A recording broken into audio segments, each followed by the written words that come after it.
Muy bien, nuestro espacio de ambiente y ciencia. Sole Falco con nosotros. ¿Cómo le va? Muy bien, muy contenta. Buenos días. Hoy estuve escuchando la radio, hice el trabajo de oyente. Ajá. Y tengo que decirles que cuidado. Yo creo que ya sé. A ver, cuidado, danger. ¿Cómo vamos a hablar de un fenómeno climatológico habitual como tormenta de Santa Rosa? Fue él. A ver. Pero no desprestigiemos No tampoco. es un conocimiento popular. Saber popular. Yo sí, el conocimiento. Es un saber popular, está muy bien. Otro rango. Saber popular. Pero no es que viene menos intensa la de Santa Rosa. ¿Y si se adelantó? Porque pasó un ciclogénesis y... No capaz sé. que se tiene que llamar ciclogénesis Santa Rosa. No, queda más lindo Santa Rosa. Queda linda la tormenta Sí, Santa no sé. Rosa, ¿no? Sí. Yo todavía no termino de entender igual lo que es la ciclogénesis. Imagínate decir, yo soy devoto del ciclogénesis Santa Rosa. de Santa Rosa.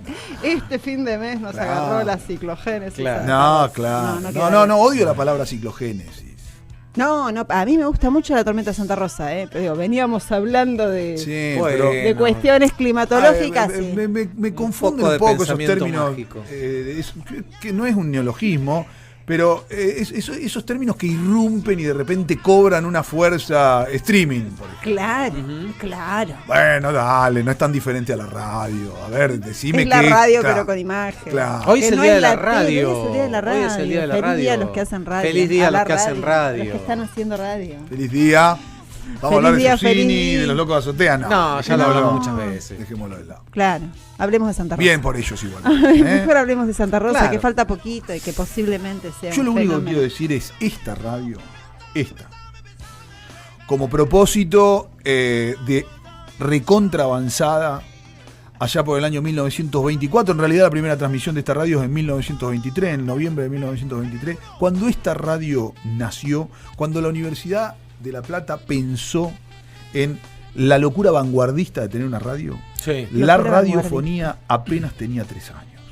La radiofonía como invento, esto es, utilizar las ondas de radio al servicio de la comunicación, tenía nada más que 3 años.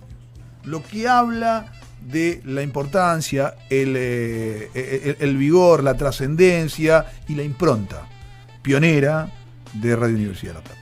Para el mundo, no solamente para nuestra región. Sí. A ustedes, Chichipillo, les hablo, no solamente para nuestra región. A vos. Sky, dale. A vos. Bueno. Sky.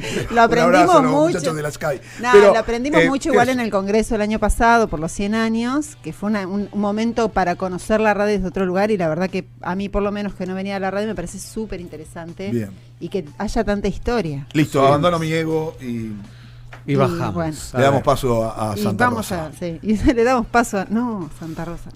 ¿De qué hablamos? Hoy vamos a hacer un poquito de una reflexión de la expedición en el fondo del mar que tuvimos con CONICET en el buque. Lo hablamos en una columna hace poco, habrá 15, 21 días. Antes de ayer hubo un conversatorio en el Museo de Ciencias Naturales. Correcto, se están haciendo un montón de trabajos de divulgación de esa expedición, porque bueno, fue maravillosa en un montón de sentidos.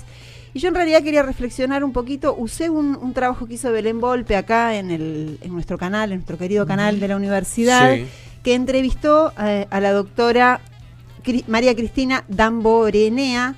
Ella es investigadora de la División de Zoología de Invertebrados del Museo de La Plata y fue en esa expedición y estuvo los 21 días embarcada. Entonces la entrevistó Belén y a mí me gustó muchísimo la entrevista, por eso también la quería rescatar y obviamente recomendarla porque es una entrevista que está en YouTube y que es muy muy linda porque además Belén la encara desde un lugar de emoción y fascinación, digamos, como a mí también me gusta que se entreviste cuando se entrevista a la ciencia. Así que nada, me parecía interesante hablar un poquito de esa entrevista y un poquito también de la expedición y de todo lo que significa que haya una expedición así cuando un sistema tecnológico y de ciencia está desfinanciado, los profes de las universidades hoy están en paro, digamos, en todas esas cuestiones está buenísimo volver a reflexionar sobre la expedición.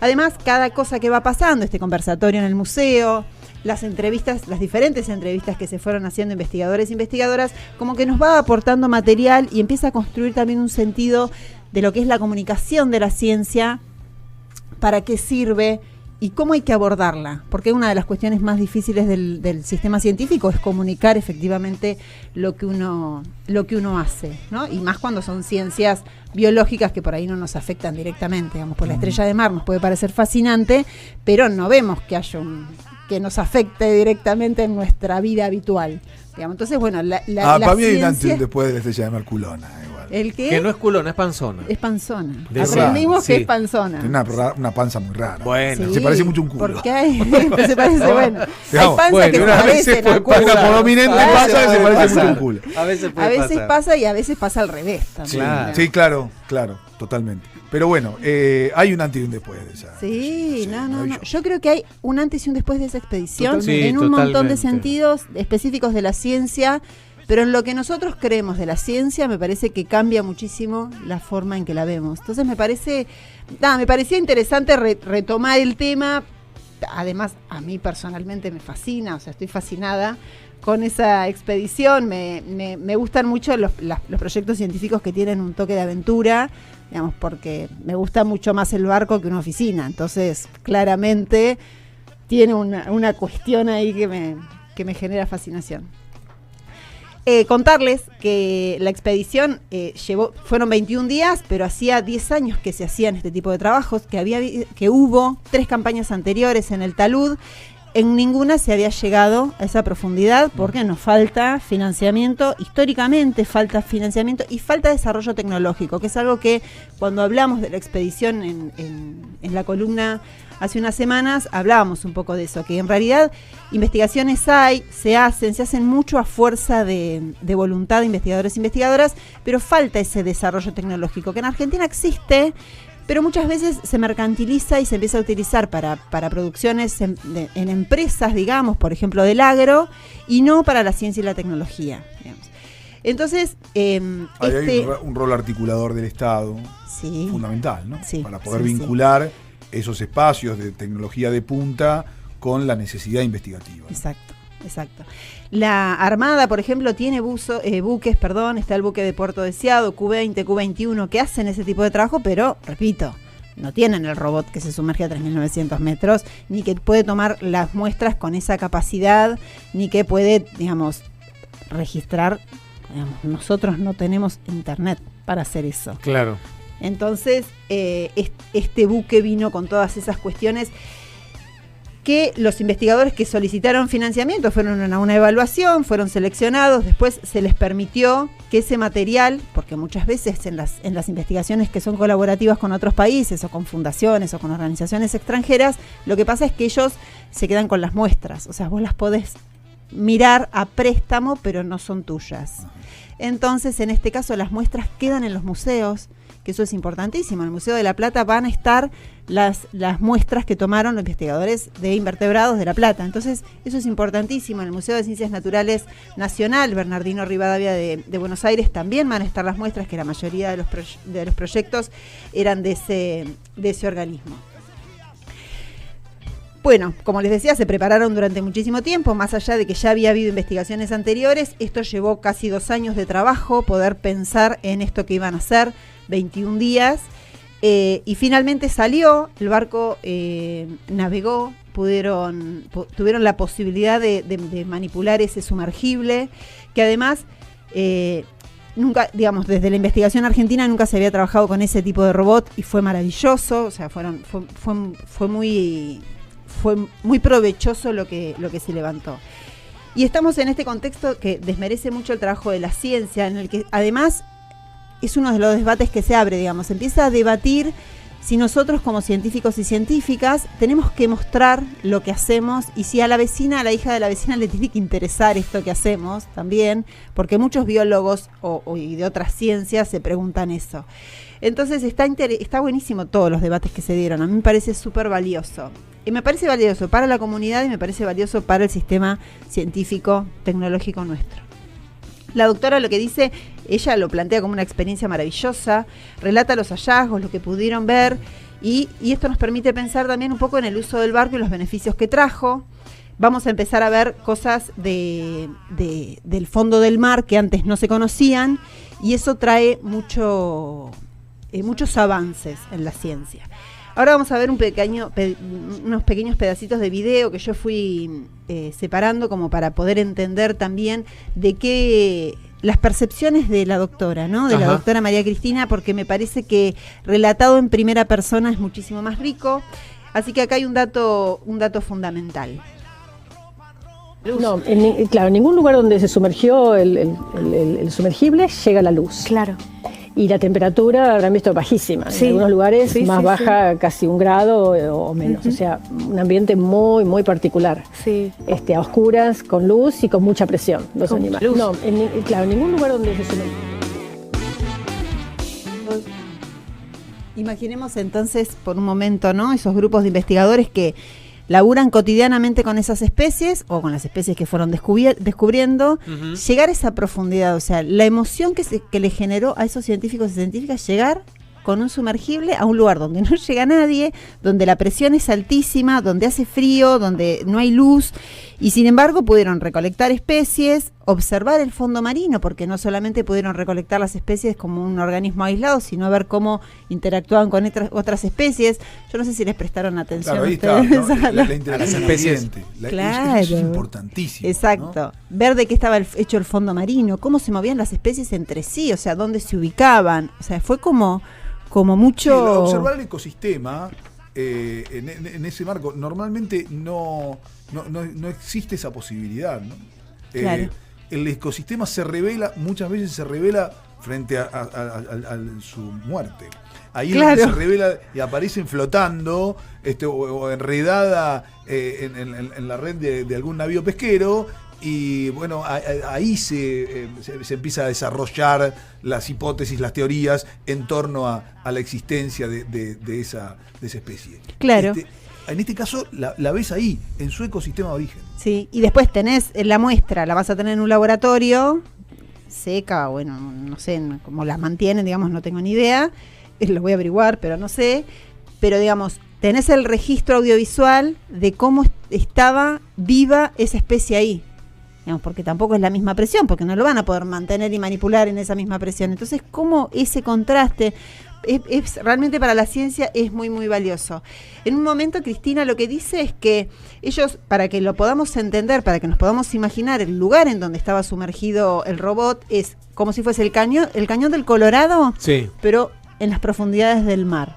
Entonces, toda esa amplitud que uno puede ver cuando vos ves, digamos, yo no conozco el cañón del Colorado, pero cuando ves ese tipo de cañones, imaginártelo debajo del agua es como que es una experiencia también reveladora para entender esto que decía Gabriel de los ecosistemas y cómo funcionan, cómo se relacionan y todo. Claro, para dimensionarlos, ¿no? Claro. Una de las cosas que nombra en la entrevista, por ejemplo, es que ellos encuentran especies que consideraban que se podían encontrar más al sur.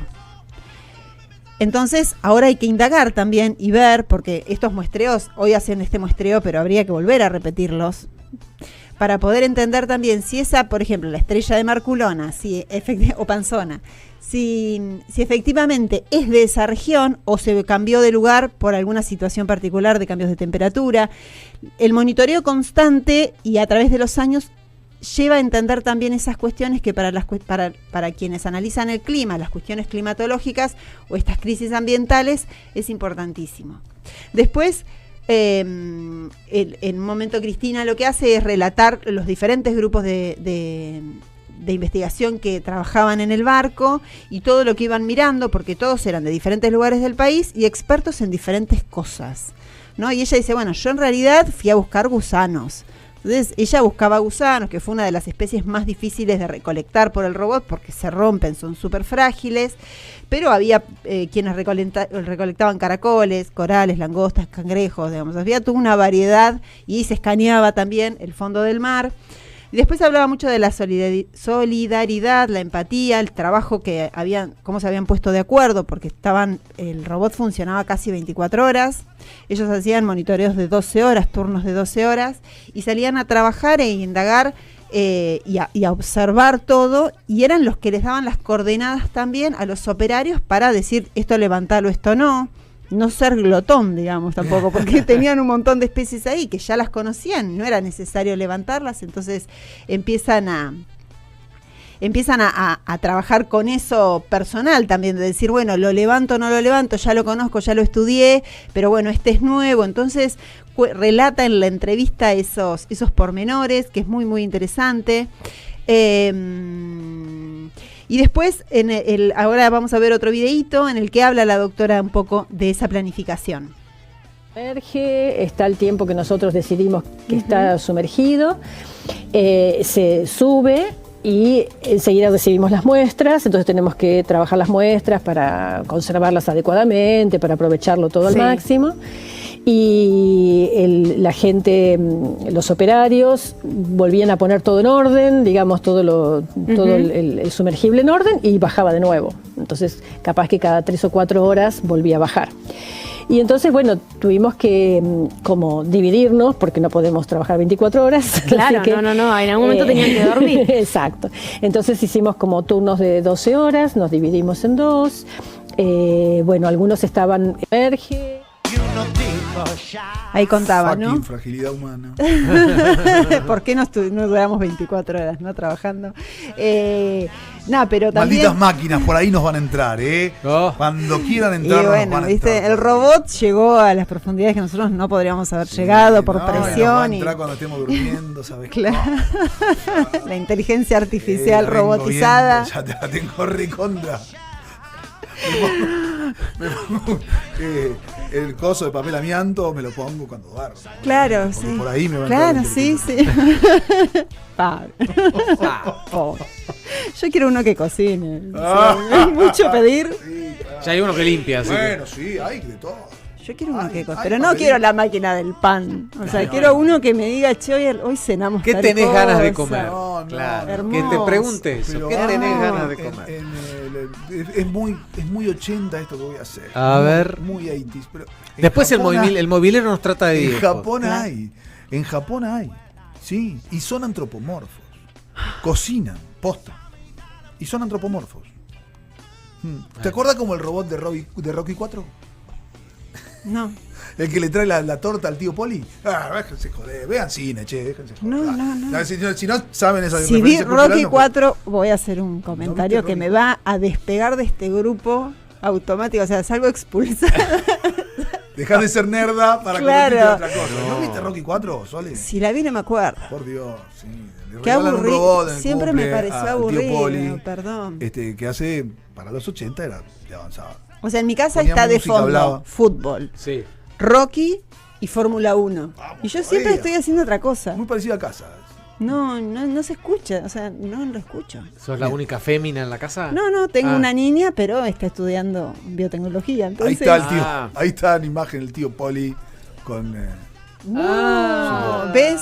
Mirá. ¿Por qué no tenemos uno de estos trabajando en los laboratorios que investigan? Totalmente, claro. Cortocircuito, se parece al, Ni siquiera cocinando. al robot de cortocircuito. ¿Te Todo acordás de esa peli? comenzó ahí, chicos. Todo comienza en 1985 cuando Rocky enfrenta. Que te digo que esa El camiseta. trabajo de esa camiseta producción que hay conviviendo detrás con- de este vidrio es maravilloso. Pero digo, ese señor en camiseta y Esto ese es robot radio. es una convivencia tremenda. ¿eh? Tío Poli, Maragán, tío Poli. Maravilloso. Maravilloso. Bueno. Amo al tío Poli. Amo al tío Poli. Bueno. Declaraciones, placa roja. Volvamos, Amo. por favor. Volvamos, Gabriel seriedad. ama al tío Poli. Bueno. Bueno, entonces vamos a seguir con lo que estábamos hablando. No, que ella decía el tema de la recolección de las muestras, pensaba en esto, ¿no? De que hay poco tiempo para aprovecharla. Claro, y que, claro, digamos, claro. Y después el trabajo que había en el barco de recuperar esas muestras, sacarlas de ese robot y mantenerlas lo mejor posible para poder después investigarlas en tierra, porque ellos al sector continental tienen que volver, Claro. las tienen que llevar a sus laboratorios, tienen que indagar. Entonces, todo ese trabajo que hay, que uno veía como el robot levantaba, digamos, pero detrás había un montón de trabajo científico haciendo y que se preparan un montón también para poder hacer eso. Es parte de esa preparación y del material que tenés que tener, el instrumental que tenés que tener. Entonces es súper valioso y necesita financiamiento. A mí me gusta mucho cuando la escucho a la doctora porque ella es docente además en la Facultad de Naturales. Y cuando ella habla con una naturalidad, para mí estaba haciendo algo magnífico, y habla con una naturalidad que a mí me parece maravillosa, porque no habla en términos estrictamente científicos, pero nos está contando la parte práctica de la ciencia, de las ciencias biológicas, con unas palabras alucinantes. O sea, realmente me pareció una entrevista muy, muy linda, por eso la recomiendo y la voy a seguir recomendando. Y ella me parece que tiene una forma de expresarlo con mucha naturalidad, que está buenísimo y que es hacia donde tenemos que ir. En un momento Belén relata las 40 especies nuevas que encuentran, ¿no? Conversan un poco sobre eso, lo que eso significa para la investigación argentina. Y en este sentido, yo quiero contar dos cosas que para mí fueron un debate importante en todo el transcurso de la expedición. Y uno es la importancia de conocer nuestra biodiversidad para cuidarla, entender nuestro ambiente en su totalidad, porque muchas veces hablamos de las nativas, hablamos de las especies que tenemos que proteger, las que están en peligro de extinción, como se hablaba en un momento, y generalmente hablamos de la ballena, que la vemos más o menos cuando asoma del agua, o vemos del pingüino, algún ave, pero nunca hablamos de la profundidad del mar. Claro, que muchas veces también está ligado a lo turístico, ¿no? A ir a ver a la ballena, ir a ballena al pingüino, al cóndor, cuando, digamos, el lugar donde recuperaban cóndor en el centro de Capital Federal, o sea, era una locura, pero recuperaban cóndores, la fundación, que usaban títeres. Claro. Qué lindo eso. Pero qué mejor, digamos, que ver que además hay otras especies, la relación entre esas especies y todo lo que eso significa, y que es soberanía, digamos. Para mí el segundo punto es entender que esto es soberanía en su máximo esplendor, que estas especies que los niños dibujaron en sus cuadernos, que pudieron ver en los jardines, que veían que había que se estaba viendo en un cumpleaños, en una fiesta, digamos que hoy hay un montón de material sobre eso, son especies de nuestro mar argentino.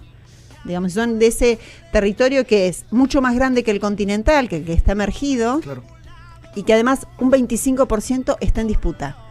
Digamos, porque nosotros tenemos la disputa de Malvinas, tenemos disputas en el Atlántico Sur, y todo eso es parte de nuestro territorio también. Entonces, entender que esas especies forman parte de nuestro ambiente, de nuestro país, de nuestra vida, tan autóctono está como el bueno. guanaco. Exacto, claro. Como la llama, digamos. Claro. Bueno, es eso para mí.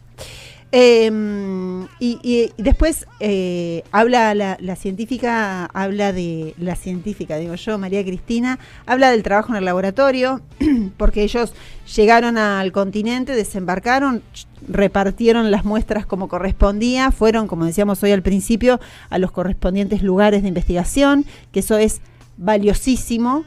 Y termina, yo siempre me acuerdo cuando en Antártida Argentina, uno de los investigadores que maneja los botes en Carlini, que es donde está la mayor parte de investigación de peces antárticos, decía, nosotros resolvemos todo aunque sea con alambre, ¿no?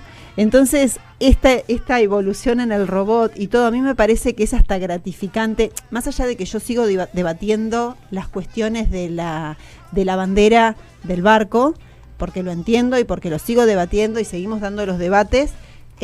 Para mí es tan fascinante que científicos y científicas hayan podido acceder a esas muestras, que yo lo valoro muchísimo y me pone muy contenta que hoy estén en los laboratorios escribiendo, diseccionando esas especies y estén laburando para escribir nuevos papers y patentar, si se quiere, nuevas especies. Bien, ahí hay algo, un dato, ¿no? El viaje del Beagle, maravilloso diario de viaje, por cierto, ahí duró 2 años aproximadamente. Fue en los años 30. Hay mucha referencia a la Patagonia Argentina, fundamentalmente. A la Argentina y a la Patagonia Argentina en particular. Pero en la década del 60 publicó El origen de las especies, Charles Darwin. Digo, ese trabajo de campo, de campo, le llevó un montón de años de estudio, que es esa parte que no vamos a ver, ¿no? Es lo que no va a estar filmado, claro. Lo que en definitiva se va a termiar convirtiendo en ciencia. En ciencia. Claro, sí, en el paper, digamos, exacto. Lo que vemos como paper. Exactamente. Yo pensaba mucho en lo que es la cartografía. Nosotros, COPLA, que también lo hablamos el otro día en una columna, COPLA marca el límite de lo que es la plataforma continental argentina.